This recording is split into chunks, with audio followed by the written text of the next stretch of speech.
Hi, I'm Matt Korba. I'm the creative director on King's Quest, and we're here at GDC doing our first demo. So, for someone who's never played King's Quest, go into a little detail about what the series has all been about. The series is about a family of adventurers. Really, it's really there's a family that it's a family story that's centered at its core, but it's an adventure game. So it's a mix of puzzles and storytelling.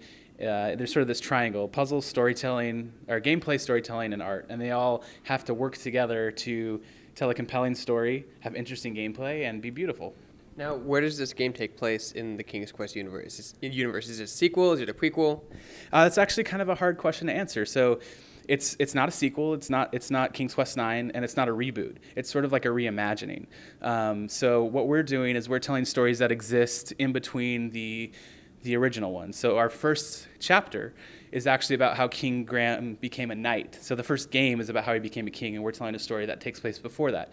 If you've never played a King's Quest game, that's perfectly fine. You can come into here not knowing anything, just with the understanding that it's about an old king that's had past adventures, and be fine.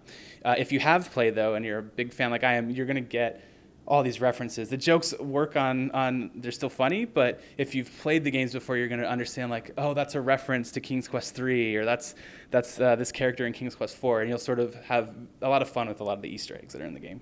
So, the point-and-click adventure games seem to be making a comeback. Why do you think that is? I think it's just because they went away and they've been along for so long, and people want them back. And I think, the things that other people have done in the genre have allowed us to tackle a game like King's Quest, and we would never be able to make it if there wasn't the Telltales around and the Double Fines around doing what they've been doing the past couple of years.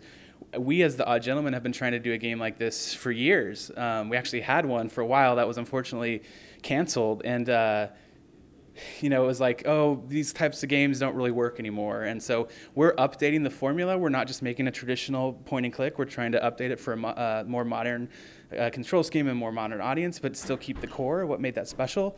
And we're just excited to be a part of it. And hopefully we can continue to make this games for not only for us, but for everybody that wants to make games like this. And when can people play King's Quest, and what platforms will it be on? A lot of platforms.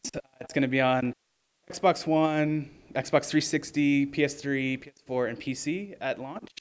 And right now we're saying fall, this fall, but I think we're going to be updating with a more exact release date in the next couple of weeks.